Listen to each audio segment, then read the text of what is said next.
దయచేసి అందరూ social post dot న్యూస్ని సబ్స్క్రైబ్ చేయండి. ఓం శ్రీ గురుభ్యో నమః. ప్రేక్షకులకు నమస్కారం. నా పేరు తులజాపురి వినోద్, యోగా మాస్టర్ని, ఇండియన్ యోగా థెరపిస్ట్ అసోసియేషన్ ప్రెసిడెంట్ని. నా పక్కన ఉన్నటువంటి వాళ్ళు శైలజ గారు, మన థెరపిస్ట్, యోగా థెరపిస్ట్. ఈరోజు మనకు డెమోన్స్ట్రేషన్ ఇవ్వడానికి వచ్చారు. ఈరోజు అంశం వచ్చేసి మలబద్ధకం. అయితే మలబద్ధక సమస్య ఎందువలన వస్తుందంటే మనం తీసుకునే ఆహార లోపాల ద్వారానే మనకు మలబద్ధక సమస్య అనేటువంటిది వస్తుంది. అదేవిధంగా తినంగానే వెంటనే ఎక్కువ వాటర్ తీసుకోవడం ద్వారా కూడా ఈ సమస్య రావచ్చు. అదేవిధంగా తీసుకున్నటువంటి ఆహారంలో లోపాలు ఎలా వస్తాయంటే మనం తీసుకున్నటువంటి ఆహారం సాత్విక ఆహారం, రాజసిక ఆహారం, తామసిక ఆహారం, 3 రకాలైనటువంటి ఆహారాలు ఉంటాయి. అందులో ఎక్కువ మంది రాజసిక ఆహారము, తామసిక ఆహారం తీసుకోవడం ద్వారానే ఈ సమస్య వస్తుందనేటువంటిది మనకు పరిశోధనలో తేలినటువంటి విషయం. అదేవిధంగా అసలు ఎందుకు వస్తుంది అంటే మనకు ఇప్పుడున్నటువంటి మోడర్న్ టెక్నాలజీ అంతా స్పీడ్గా తినేయాలి, స్పీడ్గా అయిపోవాలని చిక్కగా చేసుకోవడము, లేదంటే బాగా ఆయిల్ ఫుడ్ తీసుకోవడం, జంక్ ఫుడ్స్ తీసుకోవడం లాంటివి, అంటే ఎక్కువ మనకు ఈ మిర్చిలు, బజ్జీలు అవి ఇవి కలిపి కలుషిత ఆహారం తీసుకోవడం ద్వారా, విరుద్ధ ఆహారం తీసుకోవడం ద్వారానే ఈ మలబద్ధక సమస్య అనేటువంటిది వస్తుంది.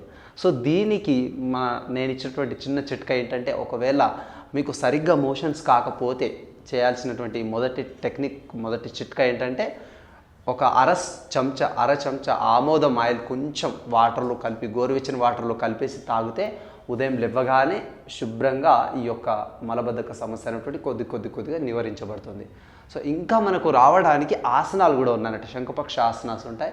ఈ శంఖపక్ష ఆసనాస్ చేయడం కానీ, బస్తీ కానీ, తర్వాత ఈ మన యోగా క్రియాలు చేయడం ద్వారా కూడా మనకు చాలా సూక్ష్మంగా పరిశోధన చేసి మనం ఈ ఎందరో యోగులు దీనిపైన చాలామంది చేయించారు కాబట్టి మనలాంటి వాళ్ళకి ఉపయోగకరమైనటువంటి లాభాలు చేకూరుస్తాయి. కాబట్టి మనకి ఈరోజు ఫస్ట్ శంఖపక్షాసనాస్ ఏ విధంగా చేయాలో మనకు చేసి చూపిస్తారు.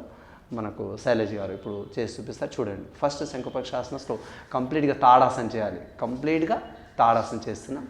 కంప్లీట్గా తాడాసన చేసిన తర్వాత కొద్దిగా తాడాసన స్ట్రెచ్, కంప్లీట్గా బాడీ మొత్తం సాగదీస్తున్నాం. అంతే, పైనుంచి కింది వరకు మొత్తం బాడీని సాగదీయాలి. ఫస్ట్ ఏం చేయాలి, కంప్లీట్గా బాడీని సాగదీయాలన్నట్టు. సాగదీసిన తర్వాత కొద్దిగా కుడివైపు బెడం పడాలి. తిరియక్ తాడాసనం, కొంచెం కుడివైపు బెడం.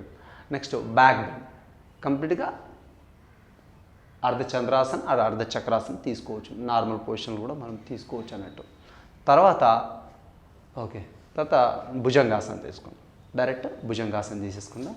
తర్వాత కంప్లీట్గా భుజంగాసనం చేసేసిన తర్వాత ఉదరాకర్షణ. నెక్స్ట్ ఏంటి, ఉదరాకర్షణ తీసేసుకుందాం. కంప్లీట్గా కొంచెం ఒత్తిడి పట్టేసేయాలి. ఇలా కంప్లీట్ ఒత్తాలి. ఈ విధంగా నొక్కి పట్టేసుకుంటే మనకు చాలా స్పీడ్గా వచ్చేటువంటి అవకాశం ఉంటుంది. అదేవిధంగా మన సమస్యని తగ్గించే విధంగా ప్రయత్నం చేస్తుంది ఈ విధంగా. Okay, yes. నెక్స్ట్ మలాసనం. నెక్స్ట్ మలాసనం. ఈ విధంగా కూర్చొని తర్వాత వజ్రాసనం కూర్చోండి. అన్నం తినంగానే వెంటనే చేయాల్సినటువంటి ఆసనంలో అద్భుతమైనటువంటి ఆసనం ఈ వజ్రాసనం ఒకటి చేసుకుంటే సరిపోతుంది. తర్వాత మనకి శశంకాసనం, శ్వాసను తీసుకుంటూ శ్వాసను వదులుతూ. Okay, done. నెక్స్ట్ శ్వాసను తీసుకుంటూ పైకి, శ్వాసను వదులుతూ రెండో శశంకాసన పొజిషన్. కొంచెం కాలు మధ్యలో గ్యాప్ పెట్టేసి శ్వాసను తీసుకుంటూ కంప్లీట్గా ముందుకి భూమికి ఆనిస్తూ ఈ విధంగా చేయాలి. శ్వాసను తీసుకుంటూ పైకి, నిదానంగా శ్వాసను తీసుకుంటూ, నిదానంగా శ్వాసను వదులుతూ తీసుకుంటూ. Okay, relax.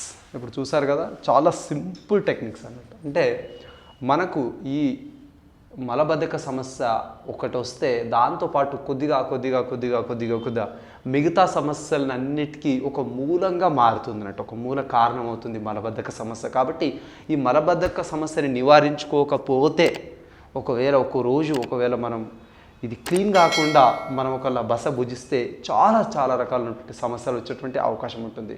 బ్లడ్కి సంబంధించినటువంటి వేరియేషన్ సమస్యలు వస్తాయి. బ్లడ్ క్యాన్సర్ రావచ్చు, మన స్కిన్ క్యాన్సర్ రావచ్చు, మనలో ఉన్నటువంటి పొట్టకు సంబంధించినటువంటి పేగులకు సంబంధించినటువంటి సమస్యలు రావచ్చు. అదేవిధంగా గ్యాస్ సమస్య రావచ్చు, అజీర్ణ సమస్య కావచ్చు, అల్సర్ సమస్య కావచ్చు, ఆస్తమా సమస్యలు కావచ్చు. ఇలా కొద్ది ఒక్కటే పుడుతూనే ఉంటాయి. అంటే పుట్టుక అన్నట్టు. ఈ పుట్టుకని మనం అంతం చేయకపోతే మిగతా సమస్యలన్నీ మన తలపైన వచ్చి కూర్చుంటాయి. కాబట్టి ఫస్ట్ మనం చేయాల్సినటువంటి మలబద్ధక సంబంధించినటువంటి సమస్య ఉన్నటువంటి వాళ్ళు అనేక రకమైన నిపుణులు కానీ, యోగా టీచర్స్ కానీ, యోగా ఎక్స్పర్ట్స్ కానీ, యోగా థెరపిస్ట్ కానీ మన దగ్గర ఉన్నారు కాబట్టి కింద ఉన్నటువంటి నంబర్ని సంప్రదించండి. మిగతా ఏదైతే సిలబస్ ఏదైతే ఉందో ఒక 2 నెలల నుంచి 3 నెలలు లేదా 4 నెలలు లేదా మహా అంటే 1 ఇయర్ ఒకవేళ మీరు సాధన చేసినట్టయితే చాలా క్లియర్గా మనకు ఆ therapy related exercise, therapy related asanas, therapy related pranayams ఉంటాయి కాబట్టి ఈజీగా మనం తగ్గించుకునేటువంటి అవకాశం ఉంటుంది. ఇప్పుడు అదేవిధంగా వేడి శరీరం ఉన్నటువంటి వాళ్ళు చేయాల్సినటువంటిది చంద్రవేదన.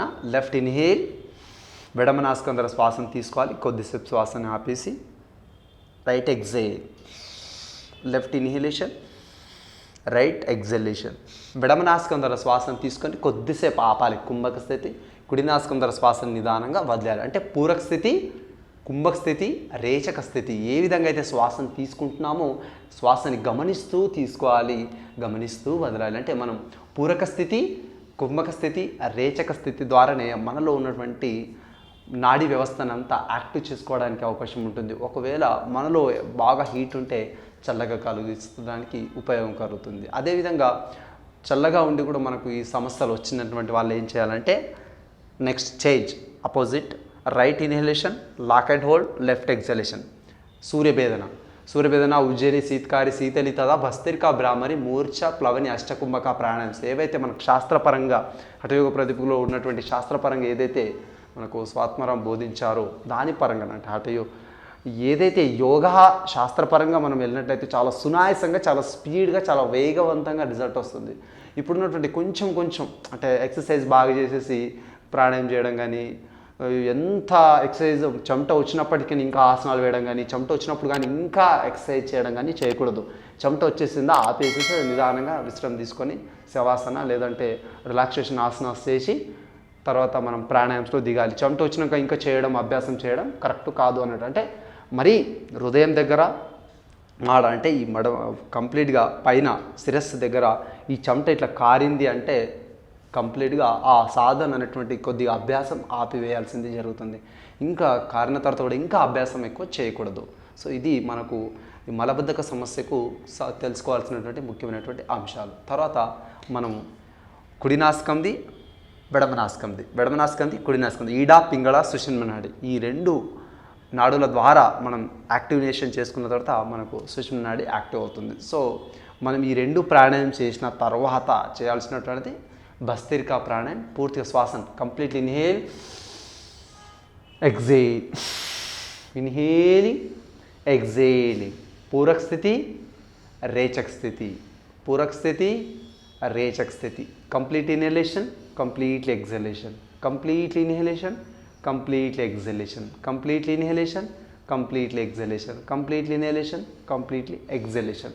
ఈ విధంగా అభ్యాసం చేయాలి. ఎవరన్నా ఒకవేళ సమస్య బాగా ఉంది, అసలు మోషన్స్ ఇంకా ఫ్రీ కాలేదు అంటే ప్రాణాయామ్స్ అభ్యాసం అస్సలు చేయకూడదు. ఇది ముఖ్యమైనటువంటి సూత్రమైనటువంటిది. ఎందుకంటే మనం చేయాల్సినట్టు గోరువెచ్చని వాటర్ 2 గ్లాసులు తప్పకుండా తీసుకోవాలి. అందులో ఒక గ్లాస్లో తప్పకుండా ఆమోదం ఆయిల్ కలిపి, కొద్దిగా గోరువెచ్చని వాటర్లో ఆమోదం ఆయిల్ కలిపి వాటర్ చేయించినట్లయితే మనం తప్పకుండా ఈ శంఖపక్ష ఆసనాస్ వేస్తే తప్పకుండా మోషన్స్ ఫ్రీ అవుతాయి. అదేవిధంగా మనకు మలబద్ధక సమస్య నుంచి మనం బయటపడేటువంటి అవకాశం ఉంది. మీరు చాలా రకాల చిట్కాలు ఉన్నాయి, అందులో మొదటి చిన్న చిట్కా మీకు చెప్పడం జరిగింది. ఈ విధంగా మీరు అభ్యాసం సాధన చేసి ఆరోగ్యంగా ఉంటారని మనస్ఫూర్తిగా కోరుకుంటూ మరో అంశంతో మీ ముందు ఉంటాను. అంతవరకు సెలవు. ఓం నమస్తే.